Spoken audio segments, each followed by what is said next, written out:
குழந்தைய அதுக்கு 5 அடி தள்ளி உட்கார்ந்து அவர் குருவாவும் இந்த குழந்தை மாணவராகவும் படிக்க சொல்லுங்க. அந்த குழந்தை வரக்கூடிய பரீட்சையில ஃபர்ஸ்ட் கிளாஸா பாஸ் ஆயிடும். எப்படி?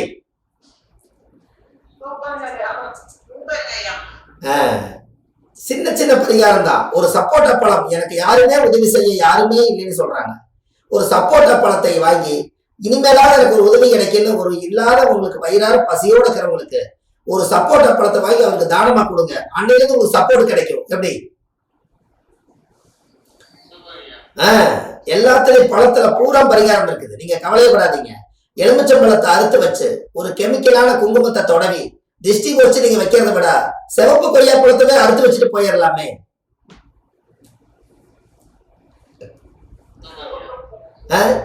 என்னங்கம்மா? ஒரு எலுமிச்சம் பழத்தை அறுக்குறீங்க, கெமிக்கல் ஒரு குங்குமம், அந்த குங்குமத்தை தொடவே ரத்த மாதிரி இருக்குதுன்னு நினைச்சு நீங்க வைக்கிறீங்க.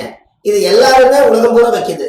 நீங்க சிவப்பு கனி, கனியிலேயே சிவப்பு கனி கொய்யா, இந்த கொய்யா எப்பவுமே பாருங்க, எல்லா மரங்களும் குழந்தையில இருந்து 50 வருஷம் ஆனாதான் மரங்களுக்கு ஸ்ட்ரென்த் அதிகமா இருக்கும்.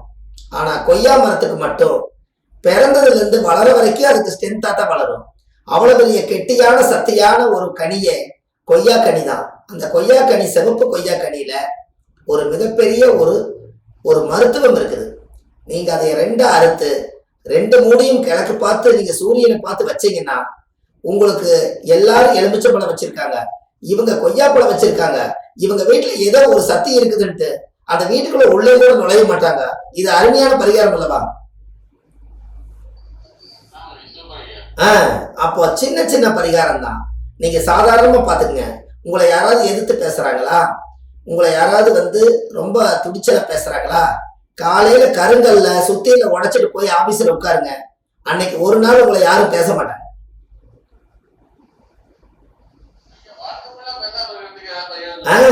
வாழ்க்கை உள்ள பேசுறதுக்கு நாம ஊமையாயிர வேண்டியதான். ஐயா, வாழ்க்கை பூரா பேசுற தனியா வாழ்க்கை. அதாவது எப்படின்னா, ஒரு டெத் எண்டுக்கே போகாதீங்க.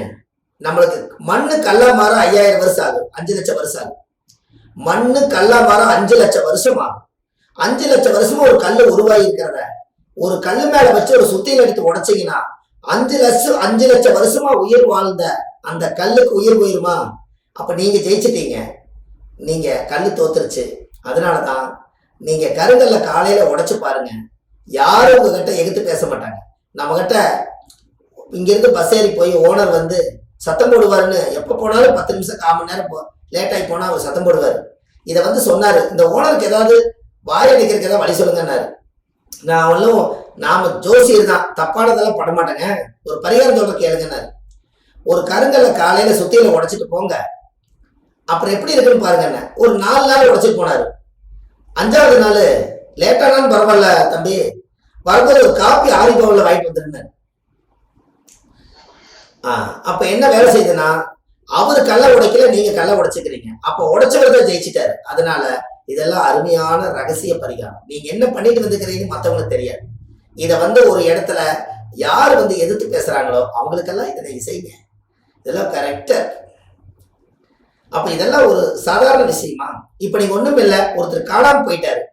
காணாம போனவர் திரும்பி வரணும்னா நீங்க போலீஸருக்கு கம்ப்ளைண்ட் கொடுப்பீங்க. இல்லைன்னா 4 பக்கம் வண்டி வாகனத்தை எடுத்து தொடாவீங்க. காணாம போனவர் திரும்பி வரணும்னா ராகு கேது கோயில்ல போய் அந்த ஊர்ல எங்காவது இருந்தா ராகு கேதுக்கு மட்டும் ஒரு தீபம் போட்டு அவர் காண போனவர் மேல ஒரு அர்ச்சனை பண்ணுங்க. நீங்க அர்ச்சனை பண்ணி சாமி கும்பிடுறதுக்குள்ள அவர் வீட்டுல உட்கார்ந்துருப்பார். அது ஏன் அப்படி? வக்கரமான கிரகம், போனவர் திரும்பி வந்துருவாருங்க. ராகு வக்கரா, கேது வக்கரா, அசுவனி மக மூலம் கேது, திருவாதிரை சுவாதி சதை ராகு. இந்த 6 நட்சத்திரத்துல காண போனா நாமளே தேட வேண்டாம், நீங்க ஒரு வேலையை பாருங்க, அவரே திரும்பி வந்துருவாரு. ஏன்?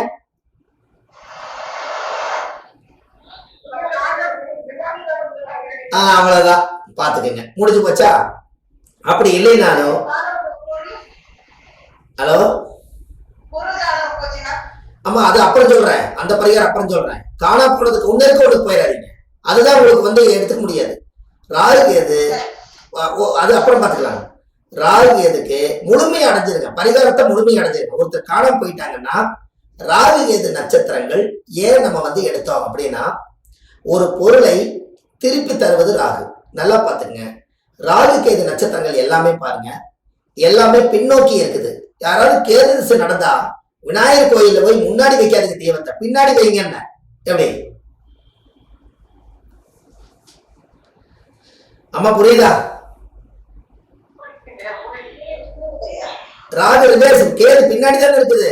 அப்போ கேது எங்க 5 தலை பின்னாடி தான் இருக்குது.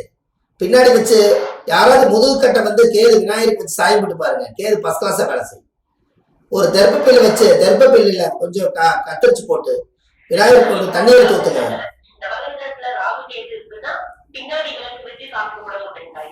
ராகு கேது நவகிரகத்தை போய் விட்டுருங்கம்மா. விநாயகருக்கு கேது திசை நடக்கிறவங்க விநாயகருக்கு பின்னாடி வைங்க. அம்மா நீங்க ராகு கேது நட்சத்திரமே ரிவேர்ஸ் தான். அப்போ கொஞ்சம் வீட்டுல போடுங்கம்மா, ரொம்ப சவுண்டா இருக்கு. அதாவது அந்த ஜாதகத்துல அந்த காலத்துல நீங்க நல்லா யோசிச்சு பாருங்க, சின்ன சின்ன எளிமையான பரிகாரங்கள் எல்லாம் அந்த காலத்துல இருந்தது. பாருங்க, புதனும் சனி, புதனும் சனின்னு தெரியுதா? புரியுதம்மா? அம்மா கேக்குதா? புதன் சனினா யாராவது ஜாதத்துல புதன் சனி சேர்ந்திருந்தா அவங்க தலை செய்வாம எப்பவுமே தலையை கையிலேயே கோதிட்டு போங்க, போற காரியம் ஜெயிக்கலாம். நீங்க தலை சீவிட்டு போகாதீங்க, தலை சீவாம சும்மா ஒரு தண்ணிச்சடை மாதிரி ஒரு சும்மா இப்படி தலையை கோரிட்டு போங்க, தலைக்கு சீவாதீங்க. ஏன் அப்படி? சனி என்பது மரம், பனைமரத்தை எடுத்துக்கங்க. புதனும் சனி தான் பனைமரம். சனியோட ஆதிக்கம் புதனோட ஆதிக்கம் அதுல இருக்குது. சனிங்கிறது பனைமரம். இந்த பனைமரம்ங்கிறது சனியோட சாம்பல் நிறமா இருக்கும், பனைமரத்தோட அடித்துண்டு. அதுக்கு மேல போனீங்கன்னா புதனோட ஆதிக்கமா இருக்கும், மட்ட சோகையெல்லாம் இருக்கும். அங்க பனைமரம் பாருங்க, தலை விரிச்சு போட்ட மாதிரி இருக்கா? அப்ப நீங்களும் தலை விரிச்சு போட்ட மாதிரி போங்க, புதனும் சனி சூப்பரா வேலை செய்யும்ல. அப்ப பரிகாரம் எங்கெங்கெல்லாம் கிடக்குதுன்னு பாத்தீங்கன்னா நம்ம எல்லாத்தையும் எடுத்து ஒன்னா கனெக்ட் பண்ணணும்ல. சூரியனும் ராகும் சேர்ந்தா என்ன? நிழல் கிரகம் தான் சூரியன். அப்ப நம்ம கண்ணாடி, நம்ம முகம் பார்க்கிற கண்ணாடி போய் 3 தடவை 4 தடவை தலை சுத்தி, இத்தனை நாள் இந்த முகத்தை நிழல நிறைய பார்த்தத போய் எங்கேயாவது ஒரு ஓரத்துல உடைச்சு யாருக்கு சேதாரம் இல்லாம எடுத்து குப்பையில போட்டுருங்க. முகம் பார்க்கிற கண்ணாடி உடைச்சு போடுங்க, முகத்துல இருக்கிற தோசை நிவர்த்தி ஆகி மறுபடியும் உங்க முகம் வசீகரமாயிரும். அப்ப பரிகாரம் இருக்கா இல்லையா சொல்லுங்க? சூரியனும் ராகும், சூரியன் என்பது வெளிச்சம், ராகு என்பது நிழல். சூரியன் ராகு சேர்ந்த முகம் பார்க்கிற கண்ணாடி உடைச்சு போடுங்க, பரிகார தோசை நிவர்த்தி தானே. எல்லா நாளும் அந்த கண்ணாடியிலே தான் பாக்குறீங்க. என்னங்க அம்மா கேதுன்னா என்ன நல்லா சொல்லுங்க. சூரியனும் கேது சேர்ந்தா என்ன சொல்லுங்க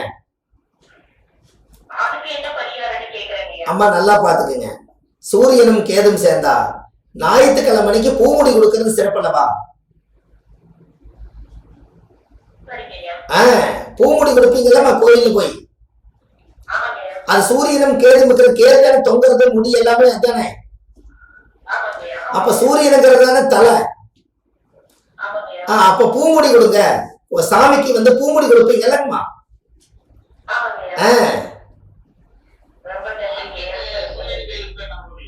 என்னங்க ஐயா? ஐயா அவங்க மொட்டை அடிச்சுக்கலாமா? இதுல என்ன பிரச்சனை? ஐயா நல்லா தெரிஞ்சுங்க, கேது திசை யாராவது நடந்தா, கேது திசை எத்தனை வருஷங்க? 7 வருஷம். 7 வருஷம் 7 தேங்காய் சார், 7 தேங்காய் வாங்கி குடுமை பிச்சு 7 பேருக்கு கோயில் வாசல் தானம் கொடுங்க.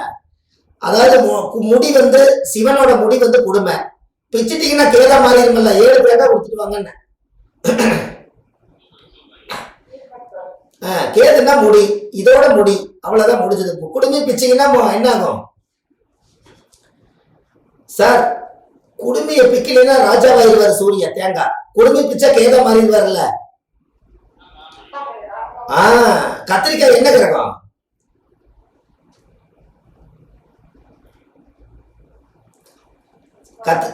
கத்திரிக்காய் சூரியன். ஏன் அப்படின்னா சூரியன் ராஜா, ராஜாவோட தலையில என்ன இருக்குது? கத்திரிக்காய் தலைவர் என்ன இருக்குது? புடிங்க அப்படி பாயிண்ட.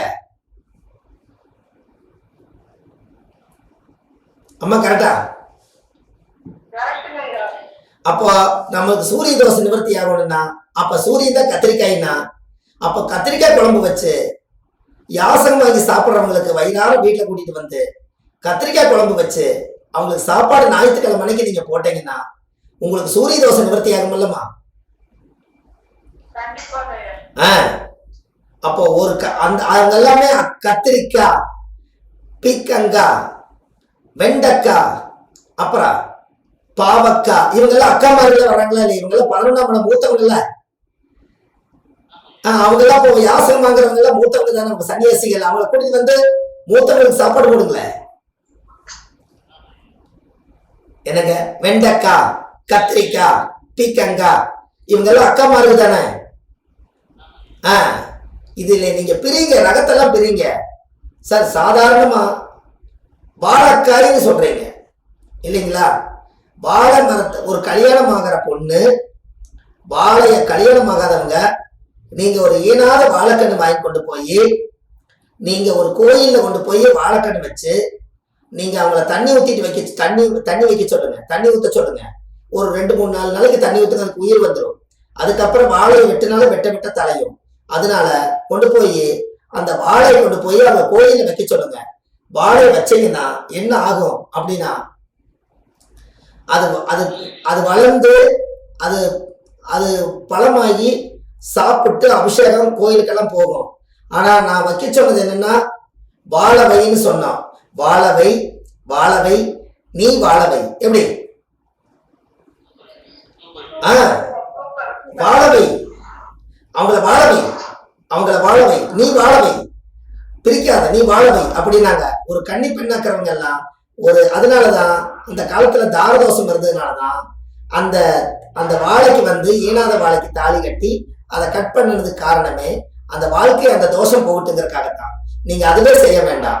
வாழவை சார். நீங்க இப்ப மார்க்கெட்ல போனீங்கன்னா எல்லா பொருளுமே விலை கேட்டா கம்மியா கொடுக்க மாட்டேங்கிறாங்க.